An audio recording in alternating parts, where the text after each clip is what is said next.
Hey, welcome back. In the world of priming tools, there's many theories on how best to seat a primer, anywhere from by feel to using a stop to get consistent distances below the case head. Now, every tool out there has a different operating system to it to a certain extent, but the vast majority of tools do one of two things. They either provide excellent feel for the user so they can feel when the primer touches the bottom of the pocket, or they provide a stop based on an index on the front of the rim of the case in order to get that primer to the same distance into the case head. The problem with that is case rim thickness varies a bit from case to case and from brand to brand, which makes for some really interesting problems when you're trying to seat with a tool that indexes off of the front of the rim. They just aren't as consistent as I wish they were. That's why I designed my own priming tool a couple of years ago. Unfortunately, the process of bringing that to market was a failure. It didn't work out. And as a result of that, another inventor beat me to the patent on that particular technology.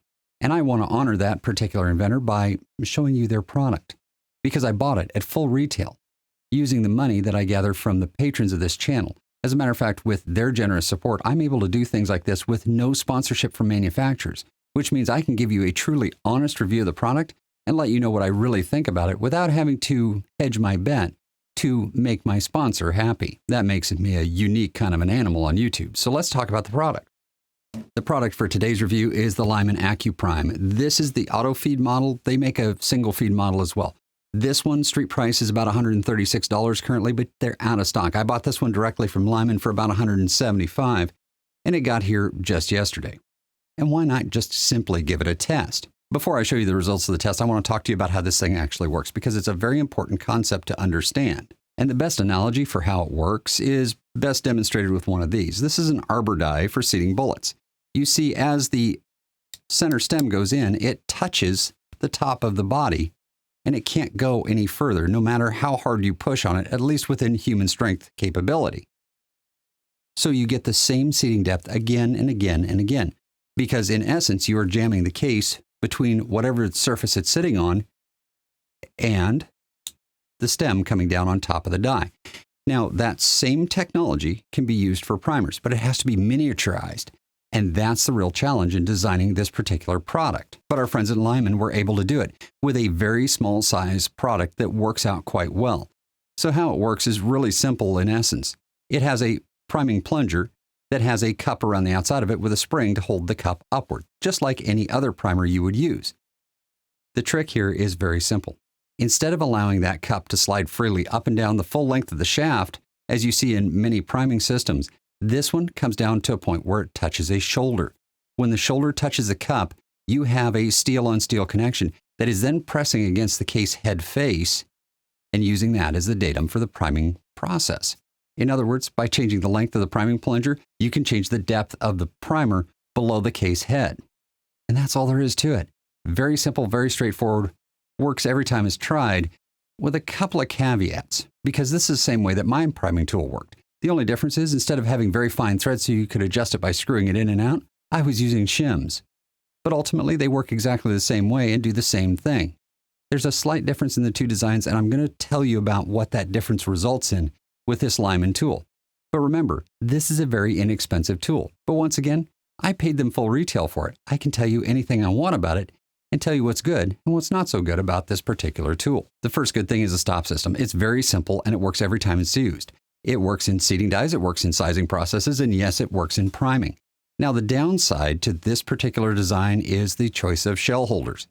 This is something I struggled with my design and came up with a different solution for, but Lyman has chosen to use standard shell holders because we already have those, and that's not a bad idea. Having stuff that your reloader already has on the shelf is not a bad choice. The problem with that is the hole in the center of a standard shell holder is indeed quite small. This isn't going to affect you at all if you're using small primers. Small rifle, small pistol primers are going to work just fine. You're not going to have any problems whatsoever because there's enough excess space in there for a little more thickness in that cup. The problem comes when you're using large primers.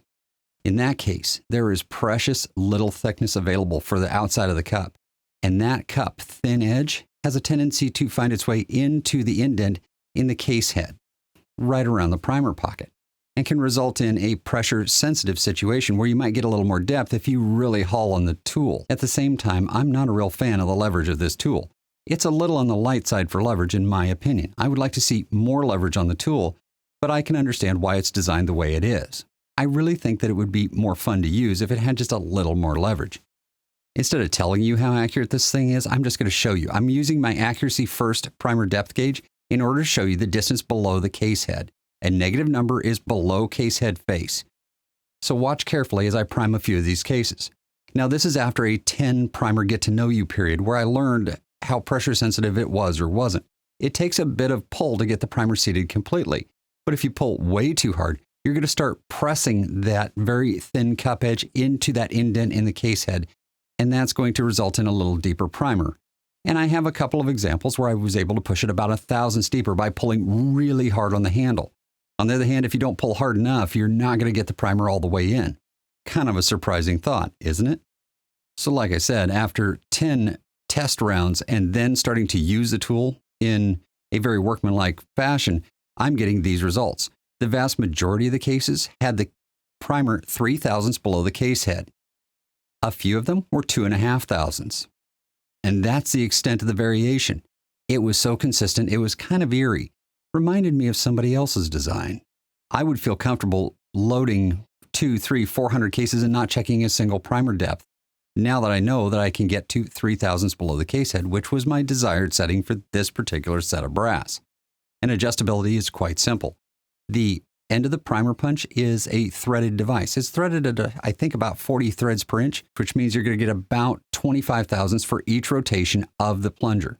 It uses an Allen in the backside, so you can turn it with an actual tool and control that angle very accurately. As a matter of fact, 36 degrees of movement is about 2.5 thousandths. You can break that up pretty easily, even by eye, and get it down to 0.5 thousandths or 1/1000th adjustments. Now, none of this is to say that seating all the primers to the same depth below the case head is the right way to do it. That experiment hasn't been done yet and is the subject for a subsequent video. So who is this tool for? Well, if you're a very established, highly competitive shooter that is getting good results out of your current method, I wouldn't change. Honestly, I can prime by feel and get really good results with my 6-dasher. I have ESs and SDs that are in the single digits the vast majority of the time, and the SD is always below 5. So I really don't need to change my priming process for that cartridge. The same holds true for the 6.5 Creedmoor using large primers. So ultimately, I wouldn't need this product to get me where I need to be. On the other hand, if you're a newer reloader, or a new competitor, or a recreational shooter that is struggling with ES, SD, or consistent precision from your rifle, this might be a good tool for you.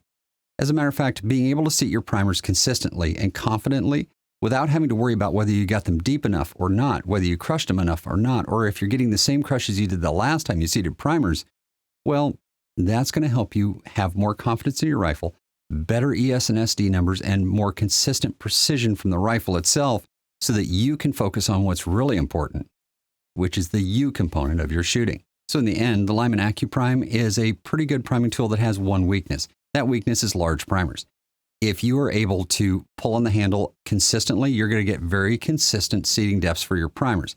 So quick pros and cons before we wrap this up. Pros are very accurate and high precision seating of primers when used appropriately. That is with small rifle primers or small pistol primers. If you're using large rifle or large pistol primers, you're going to have to be cognizant of the amount of pressure you're putting on the tool, because if you yank on it really hard, you're going to put the primer a little deeper than you intend as that cup goes into the indent in the case head face. On the other hand, for cons, I don't really care for the leverage. I think it could use some more. So for me, I'm going to continue to use this tool for my regular reloading processes for a couple of reasons. First, it takes the load off of my thumb from actuating the hand primer, and second, it's very accurate at getting the primers in exactly the same place. Last but not least, it's going to give me an opportunity to do some additional experimentation that I've been wanting to do for the channel ever since I sent my original prototype off to be replicated for sale. Now that that is no longer an issue, I can use this tool to do all that experimentation that I've really wanted to do for about 2 years now. All right, guys, until next time, shoot straight. Think about your priming process and how that affects all the other parts of your reloading. And I'll see you in the next video.